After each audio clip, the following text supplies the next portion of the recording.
चंदनपुर गांव में सुबह की धूप तो खिल चुकी थी, लेकिन पास के गांव किशनगढ़ से आए शिवा की जिंदगी में घना अंधेरा था। बीमार मां के इलाज के लिए उसे पैसों की सख्त जरूरत थी और उसकी जेब में एक फूटी कौड़ी भी नहीं थी। हे भगवान, मेरी माँ की जान कैसे बचेगी? मुझे कोई भी काम दे दे मालिक, मैं दिन रात मेहनत करूंगा, बस मेरी माँ को बचा ले। शिवा की दर्द भरी पुकार सुनकर वहाँ से गुजर रहे काका दीनदयाल के कदम अचानक रुक गए। वे धीरे धीरे शिवा की तरफ बढ़ने लगे। क्या हुआ बेटा, तू किस परेशानी में है? शक्ल से तो तू इस गांव का नहीं लगता। जी काका, मैं किशनगढ़ से हूँ, वहाँ अस्पताल में है। मुझे यहाँ कोई भी काम मिल जाए तो मैं कर लूँगा। काका दीनदयाल ने कुछ देर सोचा और फिर बाहर की तरफ इशारा करते हुए उसे एक रास्ता दिखाया। देख बेटा, हमारे गांव की चौपाटी पर रमन समोसे वाले का ही राज चलता है। अगर तू पानी पूरी का ठेला लगाए तो शायद तेरी किस्मत चमक जाए, लेकिन ठेले के लिए तुझे ठाकुर बलवंत सिंह से कर्जा लेना होगा। वो बहुत निर्दयी आदमी है। मैं हर खतरा उठाने को तैयार हूँ काका, बस आप मुझे उस ठाकुर का पता बता दीजिए। शिवा ने अपने आंसू पोंछे और माँ की खातिर एक ऐसी राह पर कदम बढ़ा दिया जहाँ हर मोड़ पर एक नई मुसीबत उसका इंतजार कर रही थी। चिलचिलाती धूप में शिवा ठाकुर बलवंत सिंह की हवेली पहुँच गया। हवेली की दीवारें जितनी ऊंची थीं, ठाकुर का दिल उतना ही पत्थर का था। ठाकुर साहब, मुझे अपना ठेला शुरू करने के लिए 30,000 रुपए चाहिए। मैं 1 महीने में आपको पाई पाई चुका दूंगा। 30,000? अरे भिखमंगे, तेरी औकात है 30,000 चुकाने की? अगर 1 महीने में मेरा पैसा नहीं मिला तो मैं तुझे जिंदा जमीन में गाड़ दूंगा। ठाकुर ने पास रखे मुनीम के बक्से से नोटों की गड्डियां निकाली और उन्हें जमीन पर शिवा के पैरों के पास फेंक दिया। आपकी एक एक पाई सूद समेत चुकाऊंगा ठाकुर साहब, बस मुझे रहने के लिए छोटी सी जगह दे दीजिए। शेरा, इसे वो पीपल वाले पेड़ के पास की झोपड़ी दिखा दे और सुन रे छोकरे, कल से तेरा कर्जे का मीटर चालू। पैसे मीन से उठाते वक्त शिवा का स्वाभिमान जरूर आहत हुआ था, लेकिन उसने अपनी माँ की जिंदगी के लिए ठाकुर की हर शर्त खामोशी से मान ली। कर के पैसों से शिवा ने पानी पूरी का जरूरी सामान तो ले लिया, लेकिन बिना ठेले के दुकान कैसे सजती? इसलिए वह छगन मिस्त्री के कबाड़ खाने में अपनी मंजिल तलाशने पहुंच गया। छगन काका, मुझे ठेला चाहिए पानी पूरी लगाने के लिए। यहाँ सब पुराने और खटारा ठेले हैं। वो कोने में एक सड़ा हुआ ठेला पड़ा है जिसे कोई नहीं खरीदता। अगर पैसे कम हैं तो तू उसे 5,000 में ले जा। शिवा ने उस टूटे हुए ठेले को ऐसे देखा जैसे कोई खोया हुआ खना मिल गया हो। उसने तुरंत छगन मिस्त्री को पैसे दिए और ठेले को खींचकर अपनी झोपड़ी की तरफ ले जाने लगा। कोई बात नहीं, तू टूटा हुआ है और मैं भी अंदर से टूटा हुआ हूँ। हम दोनों मिलकर एक नई शुरुआत करेंगे। उस पूरी रात शिवा सोया नहीं। उसने उस टूटे ठेले पर रंग रोगन किया, पहियों में तेल डाला और अपनी माँ की तस्वीर उस ठेले के सामने लगा दी। सुबह तक उसका नया रथ जंग के लिए तैयार था। शाम होते ही चंदनपुर का बाहर सज गया। शिवा पूरी उम्मीद के साथ अपना ठेला लेकर खड़ा था, लेकिन बाहर के लोग तो रमन के समोसों के दीवाने थे। आइए बाबूजी, करारी पानी पूरी, पुदीने और हींग का मसालेदार पानी। एक बार खाएंगे तो स्वाद नहीं भूलेंगे। अरे क्या पानी पूरी, 20 रुपए में सिर्फ 6 पूरी देते हो? चलो भाई, रमन के यहाँ गर्मा गर्म समोसे खाएंगे। तभी दोनों पानीपुरी को देखकर वहाँ से चले जाते हैं। तभी वहाँ रमन समोसे वाला आता है। अरे ओ छोकरे, यहाँ मेरा सिक्का चलता है। 2 दिन में तेरा ये खटारा ठेला कबाड़ में बिक जाएगा। जा अपने गांव वापस जा। रमन के ताने तीर की तरह शिवा के दिल में चुभे। कुछ देर इंतजार करने के बाद जब कोई ग्राहक नहीं आया तो शिव भारी मन से अपना ठेला वापस ले जाने लगा। अगर मेरी बोहनी भी नहीं हुई तो मैं माँ के लिए दवा कैसे भेजूंगा और ठाकुर का कर्जा कैसे चुकाऊंगा? मुझे ग्राहकों को खींचने का कोई नया तरीका खोजना ही होगा। पहली हार ने शिवा को तोहा नहीं बल्कि उसे सोचने पर मजबूर कर दिया। उस रात झोपड़ी में बैठकर शिवा ने एक ऐसा प्लान बनाया जो चंदनपुर के बाहर का इतिहास बदलने वाला था। अगली शाम बार का नजारा कुछ और ही था। शिवा ने रातों रात एक ऐसा बोर्ड लिख डाला था जिसे देखकर हर आने जाने वाले के कदम खुद रुक रहे थे। सुनो सुनो चंदनपुर वालों, पहली बार सबसे बड़ा धमाका, सिर्फ 20 रुपए दो और पेट भरकर मन भरकर पानी पूरी खाओ। अनलिमिटेड पानी पूरी। रिया, मेरी बात तो सुनो प्लीज यार, गुस्सा थूक दो ना। मुझे तुमसे कोई बात नहीं करनी। तुम हमेशा मुझे इग्नोर करते हो। तभी अमन की नजर शिवा के ठेले के उस नए बोर्ड पर पड़ी। उसने तुरंत रिया को रोकने के लिए एक तरकीब लगाई और उसे खींचकर ठेले के पास ले गया। देखो रिया, अनलिमिटेड पानी पूरी तुम्हारी फेवरेट। भैया 2 प्लेट लगाओ, एकदम तीखी वाली। वाओ, इसका पानी कितना टेस्टी है। अमन, आज तो मैं 50 पूरी खाऊंगी। शिवा के मसालों का जादू चल गया था। रिया की सुशी देखकर अमन ने शिवा को 100 रुपए टिप दी और देखते ही देखते उस ठेले के आस पास लोगों का मेला लग गया। 20 रुपए वाले ऑफर ने पूरे गांव में तहलका मचा दिया। शिवा के हाथ रुकने का नाम नहीं ले रहे थे, लेकिन अनलिमिटेड के इस खेल में एक बहुत बड़ा खतरा भी छुपा था।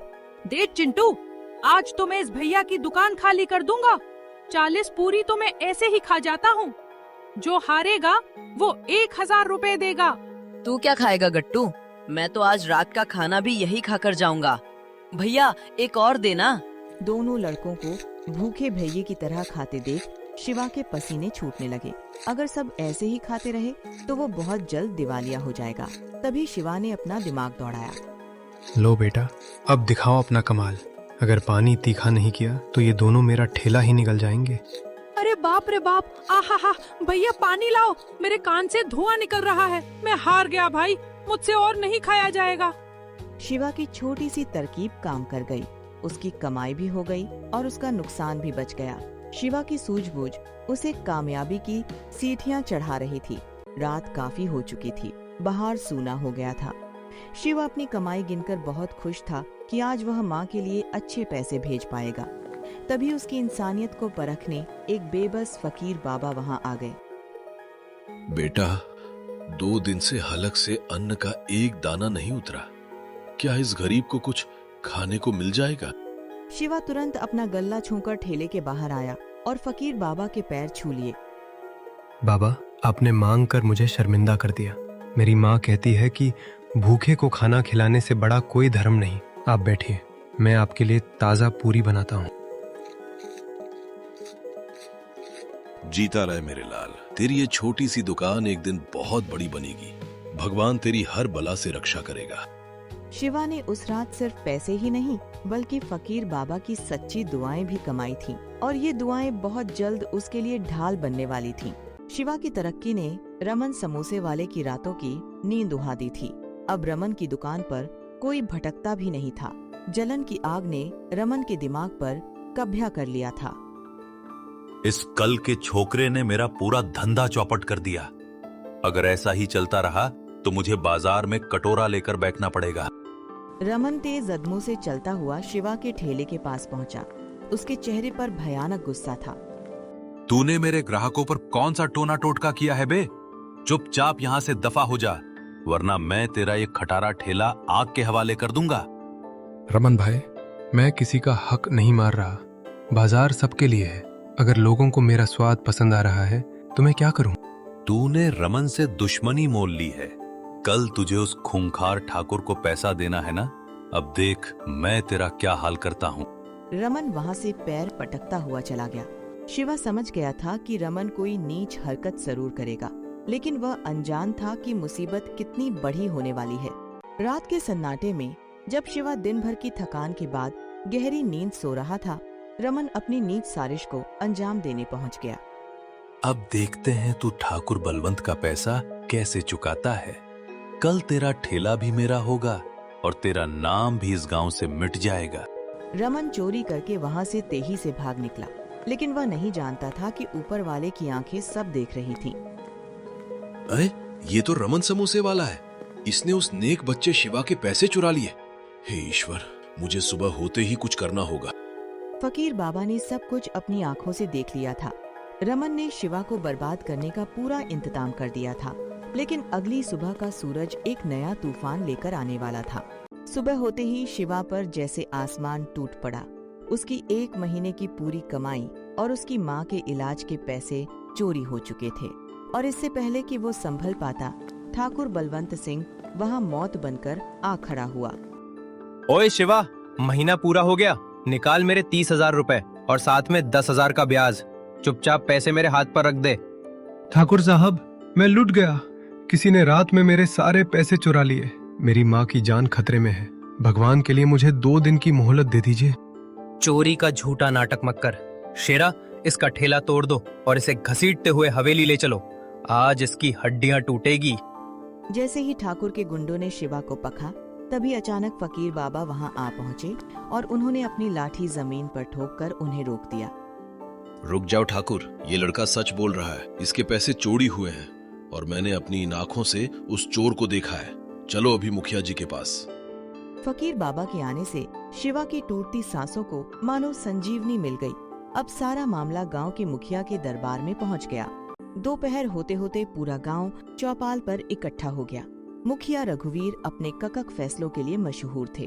अब रमन समोसे वाले की असलियत सबके सामने आने वाली थी। रमन, बाबा ने तुझे आधी रात को शिवा की झोपड़ी से चोरी करके भागते हुए देखा है। पंचायत के सामने सच बोल, वरना पुलिस को बुलाकर तेरी खाल उधेड़ दूंगा। मुखिया जी, ये पागल बाबा झूठ बोल रहा है। शिवा का धंधा नहीं चला तो वो मुझ पर इल्जाम लगा रहा है। मैंने कुछ नहीं किया। तभी मुखिया जी ने रमन के गले में पड़ी वो रुपयों की पोटली खींच ली जिस पर शिवा ने अपनी माँ के नाम का धागा बांधा था। तो क्या ये पोटली आसमान से टपकी है? पुलिस को बुलाओ रे कोई। मुझे माफ कर दीजिए मुखिया जी। हाँ, मैंने ही पैसे चुराए थे।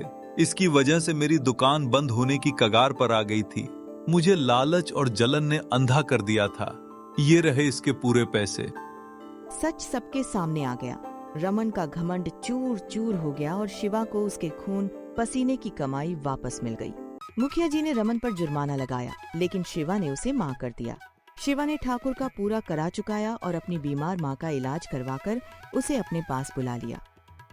शिवा भाई, तूने मुझे पुलिस से बचाकर मुझ पर जो एहसान किया है वो मैं जिंदगी भर नहीं भूलूंगा। तूने मुझे सिखा दिया कि ईमानदारी की कमाई क्या होती है। अरे रमन भाई, हम दोनों व्यापारी हैं। आपकी समोसे की चटनी और मेरा तीखा पानी, दोनों मिलकर इस बाजार की शान बढ़ाएंगे। तभी वहाँ वो फकीर बाबा आ जाते हैं। शिवा दौड़कर उनके पास जाता है। बाबा, आपके लिए हमेशा की तरह सबसे ताजा और मुफ्त पानी पूरी। अगर इंसान की नीयत सार हो और वह मेहनत से पीछे न हटे तो कोई भी साजिश उसका बाल भी बांका नहीं कर सकती। चंदनपुर के बाथार में आज भी शिवा और रमन भाईचारे के साथ काम करते हैं और यह कहानी पूरे गांव को ईमानदारी का पाठ पढ़ाती है।